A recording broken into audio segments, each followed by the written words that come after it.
Okay. Good evening, ladies and gentlemen. Welcome to tonight's debate. My name is Cecily and I'm the chairman, and Tanisha is the timekeeper. The adjudicator is Ms. Nair. The topic of this debate is that space is no place for civilians. The affirmative team seated to my right is from Immanuel. The negative team seated to my left is from Glenunga. The speaking time for this debate is 5 minutes.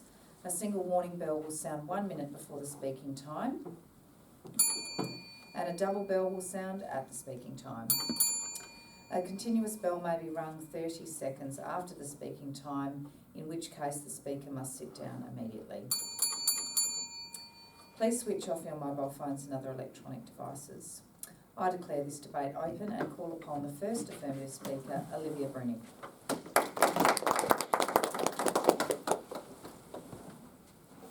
Good evening, ladies and gentlemen, Madam Chairman.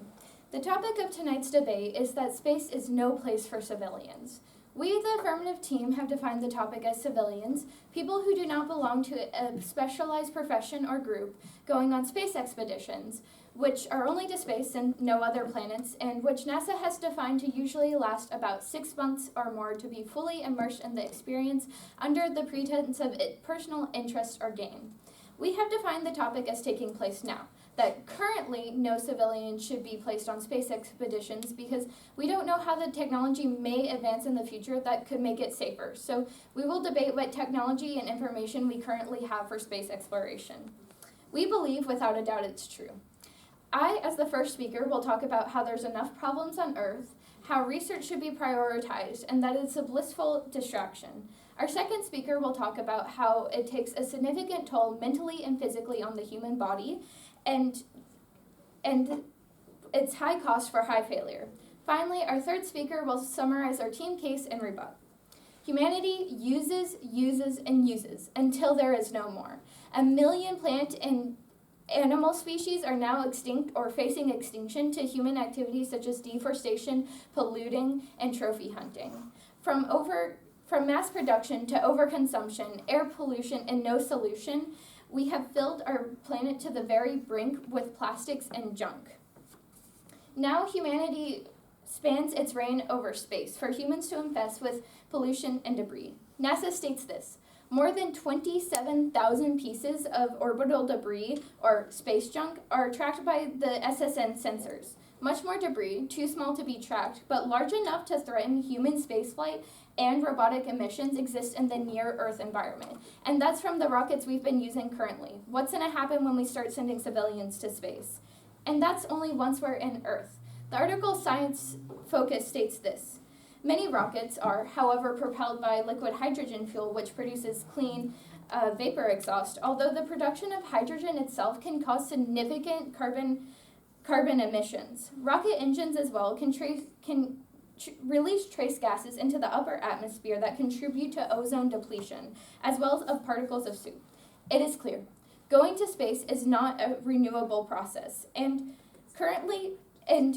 unless the technology is changed to make it practically no waste, and currently not even airplanes can cut half of their carbon emissions. Is it really ethical to indulge in space flight just for the fun of it?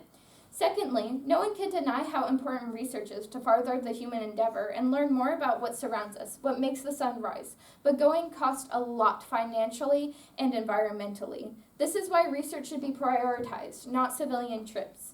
Forbes state that 85% of space is still unknown at a minimum. There's still so much unknown. How can we send civilians out of the atmosphere into an environment we only know less than 15% of? If there's already enough debris in the near Earth environment to threaten robotic missions in the hope to make that 85% less, then now is not the time for civilian trips to add to it. There could have been so much research done to extinct animals and environments if we hadn't killed them with pollution. Let's not ruin this opportunity to research and explore our galaxy by filling them with debris before we know how to reduce it and before we know what lies beyond the stars. Then civilians can enter space, because the less people we send now, the bigger our chances to ever go to space at all. We may not see it in our lifetime, but the children of the future may, and that's the least we can do. Thirdly, there are millions of people suffering in poverty, famine, and in war. Can we really put that all in this side in the name of space? Civilians need to be here, focusing on the important problems that will make a difference now, so space can be our future. In conclusion, space is no place for civilians. Thank you.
I now call upon the first negative speaker, Abitha Jose. Good evening, Madam Chairman, ladies and gentlemen. The topic for tonight's debate is that space is no place for civilians. We as a negative team strongly believe that this statement is false. We agree with the definition given by the affirmative team, but we would like to add that we define space as a physical universe beyond Earth's atmosphere, and place as a portion of space designated for human use. As it is not specified, space being a place for civilians is defined as civilians living and traveling to space. As the first negative speaker, I will be discussing how sending civilians to space generates many financial benefits that are extremely profitable in the long run for humanity, such as assisting children's cancer research, and how it will help solve overpopulation on Earth. Our second speaker will be arguing how having civilians in space is an opportunity for humanity to evolve, and how it's merely a natural progression from airplane transportation to space evolution, and importantly, it enables the ordinary person to achieve the extraordinary. Our third speaker will firmly rebut and summarize our team's case. But first, I would like to raise some of the opposition's flaws. The first affirmative speaker argued that with multiple spacecrafts going in and out of Earth, it will produce a mass amount of pollution. Space launches can have a hefty carbon footprint due to the burning of solid rock fuels. Many rockets are, however, propelled by liquid hydrogen fuel, which produces clean water vapor exhaust. Although there are no regulations on rocket emissions, new space pioneers are taking it upon themselves to develop launches that make leaving the atmosphere less damaging to the planet. It's less space cowboy and more space boy scout. The first affirmative speaker also argued that sending civilians to space would be too expensive. Going to space is expensive, however, they are making it all civilian tax funded. Currently, sending civilians to space is a one-off thing, and is auctioned or sold for a high price. In the future, going to space is going to have to become more popular, and with more popularity comes a cheaper price. Going to space is inevitable, and sending civilians is an appropriate development. Firstly, sending civilians to space generates enormous financial profits that will provide humanitarian benefits, such as assisting children's cancer research.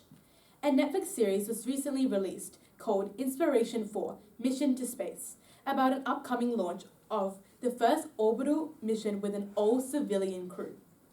Isaac Mann is set to bring 3 ordinary people along with him to orbit for 3 days and raise money and awareness for research into childhood cancer. In 1962, St. Jude's Children's Research Hospital was formed, committed to a different kind of uncharted territory, finding cures for kids with cancer and other life-threatening diseases, regardless of their race, ethnicity, beliefs, or family ability to pay. Inspiration 4 is working with St. Jude's Hospital to give hope to all kids with cancer and other life-threatening diseases, as the funds for all civilians into space are fully going to this cause. Because of this, $29 million has already been raised for St. Jude's cancer research, and change will be made through this. Imagine how much the finance of space travel can help with one of the biggest unsolved mysteries of the world. What if letting civilians into space is what will help find the cure for cancer and other diseases? Secondly, allowing civilians to go to space would solve environmental pressures such as overpopulation on Earth. According to Blue Origin, an American aerospace company, quote, "In order to preserve Earth, we must go to space to tap its unlimited resources and energy. If we can lower the cost of access to space with reusable launch vehicles, we enable this dynamic future for humanity. Sending civilians to other planets will allow us to spread out Earth's 7.9 billion people." Stephen Hawking, the famous theoretical physicist, said, quote, "Spreading out may be the only thing that saves us from ourselves. I am convinced that humans need to leave Earth." Shouldn't words from world-renowned scientists count for something? In conclusion, we strongly believe that space is a place for civilians because it provides much-needed funds for cancer research and also addresses the overpopulation on Earth, wreaking havoc on the environment. Civilians in space will irrefutably be a hinge point in history. There is no doubt. Thank you and good night.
I now call upon the second affirmative speaker, Janie Reichel.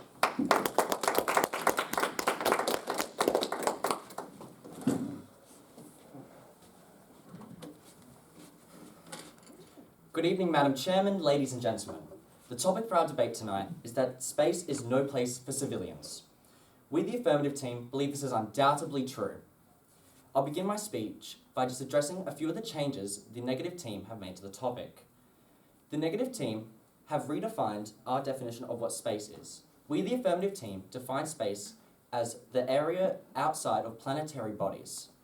We believe that this should be defined in the topic because we have not even yet developed the technology to reach such planetary bodies, such as Mars and other ones. Yes, we have reached ones such as the Moon, but we should be focusing on what we know well, which is we best know space. Such as, we know this because we have such technologies like the International Space Station. I will now rebut the opponent's points. The first negative speaker mentioned overpopulation. They talked about how living in space will be able to prevent overpopulation by giving civilians a place to live. I would like to remind you all that in our topic, which the negative team have agreed with, we defined that we would be discussing the feasibility of this occurring now, which as it stands, we are yet to develop the technology to sustain long-term life in space, which would not provide a solution to overpopulation. Another point they mentioned is that it raises money for charity. Once again, as mentioned in our topic, civilians are defined as people who go to space for personal gain or interest, not for charity or other things. Even so, the cost spent to develop the technology to send these civilians to space could just be donated directly to the charity anyway. so it doesn't really have much purpose. I'll now move on to my points and summarising first speaker. Our first speaker explained the non-renewable nature of such exploration and the growing effects of human greed upon the environment. She also explained how the existence of this endeavour further perpetuates currently standing societal issues, such as poverty. Finally, she explained the impact civilians have upon research. Today, I will be talking about the absurd effects space travel has upon civilians and the high-cost, high-failure nature of such exploration. My first point is that space travel creates negative ramifications both physically and mentally for civilians. When we think of space travel, we think of movies depicting great heroic moments and great feats achieved by society, all with moderate ease. But this is so far from the truth and reality of space. Astronauts experience countless different negative effects in their time in space. The following information is cited from NASA's own website. Astronauts who spend large amounts of time in space experience a very unique form of osteoporosis, which requires astronauts to go under intensive rehabilitation upon return to Earth. In addition to this deteriorating condition, radiation exposure increases in space, which significantly harms humans. Exposure to such radiation can lead to increased risk of cancer and other degenerative diseases. Would you want to live in space, consciously knowing the effects it has on your health and the way it's deteriorating at your lifespan? Furthermore, NASA describes the various mental health effects living in space has. The isolation experienced on these voyages can lead to extreme cases of depression, anxiety, and suicidal tendencies. The massive artificial lighting and sunsets and sunrises deprive astronauts' ability to sleep, causing intolerance to peers, diabetes, high blood pressure, and stroke. Now imagine you, today, a normal civilian experiencing all these effects without the countless years of training and study that astronauts undergo. No one would want to live like that. This situation would become dire. It can be argued that solutions are being researched as we speak, but I would like to remind you all that in the topic, we are debating the feasibility of it occurring now, which, as stated before, is not safe. On to my second point, that space travel generally is a high-cost, high-risk situation. On January 28, 1986, the Challenger rocket was launched, the first rocket carrying a civilian. After 73 seconds of flight, the rocket exploded, killing all 7 crew members. 1986 may seem in our distant past, but even today, similar situations still occur. According to Space.com, even in 2021, 13 rockets still exploded upon launch. Clearly, society is yet to develop the technology that allows for civilian space travel, even after 35 years of technological development. In conclusion, space is no place for civilians because space travel is simply unsafe. It prevents unbearable physical and mental conditions civilians will have to live under and a high risk of death through technological errors. Thank you.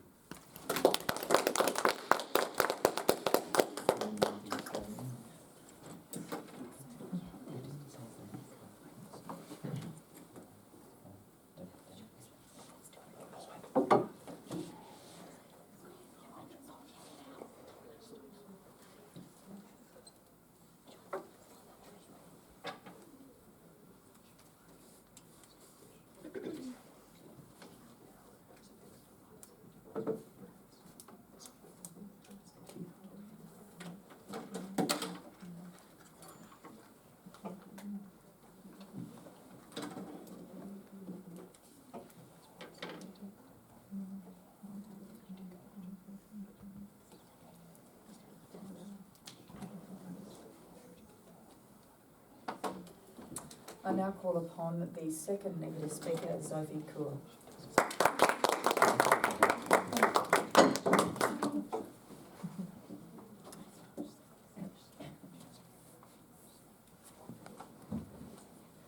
Good evening, Madam Chairman, ladies and gentlemen. The topic for tonight's debate is that space is no place for civilians. We, as the negative team, strongly believe that this statement is false. As the second negative speaker, I'll be discussing how having civilians in space enables the ordinary to achieve the extraordinary of human evolution, and also how it is merely a natural progression from aeroplane transportation to space evolution. But first, I would like to highlight some of the opposition's flaws. The second affirmative speaker stated that astronauts can suffer from intense issues with the fluids in the body and suffer terribly from being in space for a long time. First of all, the topic is that civilians should not go to space, not that everyone, including astronauts, should stay away from the sky. There will be counterbacks to going to space for civilians the same way there has been for astronauts. The second affirmative speaker debated that space travel is very dangerous, such as the accident that took place 30 years ago. A lot of things have changed. Former NASA astronaut Leroy Chow said, the space shuttle had to be entirely certified. Every last little technical piece was reanalyzed. Unfortunately, as much as we try to minimize and avoid these mishaps, every now and then we're going to have them happen. Charles added, what we have to do is do what we can to learn from them, apply lessons learned, and keep moving forward. My first point is that having civilians in space is an opportunity for humanity to evolve. In 1961, President John F. Kennedy began a dramatic expansion of the U.S. space program and committed the nation to the ambitious goal of landing a man on the moon by the end of the decade. He stated, "We don't go because it's easy, we go because it's hard." A new space program, Project Mercury, was initiated 2 years later during President Dwight D. Eisenhower's administration.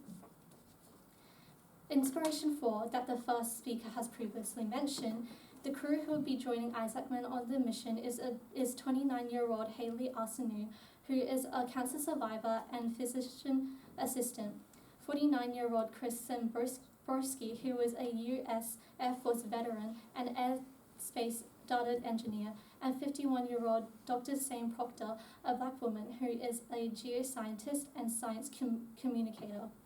Letting civilians go to space creates an inclusive, diverse access to space. We definitely should not discriminate those civilians who desire to go to space. If discrimination on race is racism, then discrimination against civilians going to space is spacism. Surely we do not need any further division in our already heavily discriminated society. My second point is that it is merely a natural progression from airplane transportation to space evolution. Airplane transportation was in place 3 decades ago after the Wright brothers made their flight in 1903. Now more than half of the population fly around the world every day, so why can't we allow civilians to participate in space missions in the future? Unlike standard aviation, spaceflight has remained under government-controlled organizations, but rich billionaires such as Elon Musk, Richard Branson, and Bezos are the ones turning it around, enabling civilians to go to space. Despite the moon landing and the creation of the ISS, the progress in spaceflight has remained relatively low when compared to the other rapid technological innovations advanced in the hands of civilians. Of course, it must begin on a small scale. PQuest told CBS News, if you look at aviation at the beginning, there was a lot of pioneering, and then it was seen as a luxury only for a bunch of happy few, and then it became what it is today, enabling people to travel around the world and learn about other cultures. It kind of makes the world a better place. So, Madam Chairman, ladies and gentlemen, space is a place for civilians, as it is a big step for human evolution and includes civilians from all backgrounds. And if airplane transportation is available for the whole world, why not make space travel available as well? Twinkle, twinkle, little star, wonder no longer, ladies and gentlemen. We have civilian space travel. Thank you and good night.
I call upon the third affirmative speaker, Edward Micken.